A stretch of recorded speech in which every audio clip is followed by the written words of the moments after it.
Donald Trump est en train de perdre totalement le contrôle, car sa tentative de salir la mémoire d'Alex Jeffrey Prey a échoué.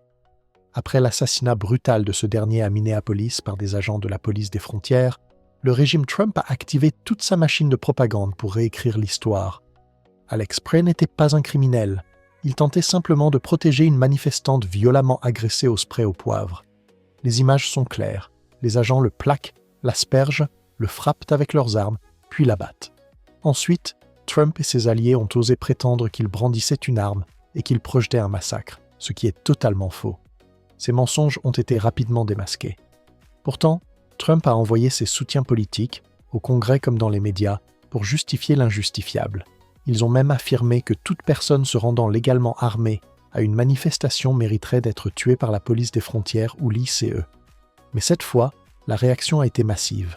Plus de 60 PDG du Minnesota, réunis au sein de la Chambre de commerce, ont condamné publiquement la conduite du régime Trump, dénonçant son immoralité et la mort d'Alex Prey. Le syndicat des joueurs NBA et plusieurs stars du basket ont également pris position, tout comme Barack Obama et Bill Clinton, qui ont publié des déclarations fermes contre cette dérive autoritaire.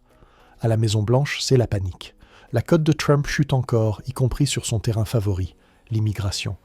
Même ses propres instituts de sondage montrent un rejet majoritaire de sa politique.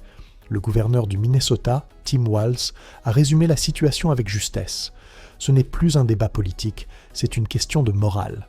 Pendant ce temps, Trump s'en prend aux responsables locaux, détourne l'attention avec des polémiques absurdes et refuse toujours de publier les dossiers Epstein, renforçant les soupçons de dissimulation. Ironie supplémentaire, même certaines figures de Fox News se sont dites choquées, reconnaissant que la vidéo contredit totalement la version officielle.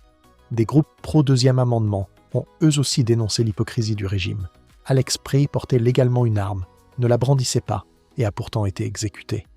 Lors d'un match NBA à Minneapolis, l'atmosphère était lourde. Stephen Curry et l'entraîneur Steve Kerr ont décrit une ville traumatisée, marquée par la violence et la peur. Le sport lui-même ne parvenait plus à faire oublier la réalité. Pendant que la population pleure ses morts, Trump se consacre à des sujets futiles. La décoration d'une salle de bal, la sortie d'un film sur Melania ou ses critiques absurdes contre la NFL. Un décalage glaçant avec la souffrance du pays. Pire encore, les responsables de la police des frontières osent se présenter comme les véritables victimes, accusant les morts d'être responsables de leur propre assassinat. Une inversion morale totale, face à laquelle le gouverneur Walz rappelle que des enfants vivent désormais cachés, terrorisés à l'idée de sortir. Ce régime, qui hier tolérait les manifestants armés de fusils d'assaut dans les Capitoles, prétend aujourd'hui qu'un port d'armes légales et dissimulé justifie une exécution. Cette contradiction révèle une chose. Ce n'est pas la sécurité qu'ils défendent, mais le pouvoir par la peur. Les proches d'Alex Prey, eux, décrivent un homme généreux, courageux, toujours prêt à aider.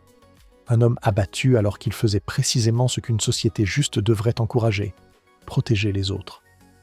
Aujourd'hui, de plus en plus de voix s'élèvent pour exiger des mesures claires, retirer l'ICE et la police des frontières des villes, interdire les arrestations arbitraires, enquêter sérieusement sur ces meurtres et mettre fin à cette politique de terreur. Ce que réclame le peuple américain n'est pas radical. C'est un leadership humain, responsable, respectueux de la vie. Bref, un pouvoir qui protège au lieu d'écraser.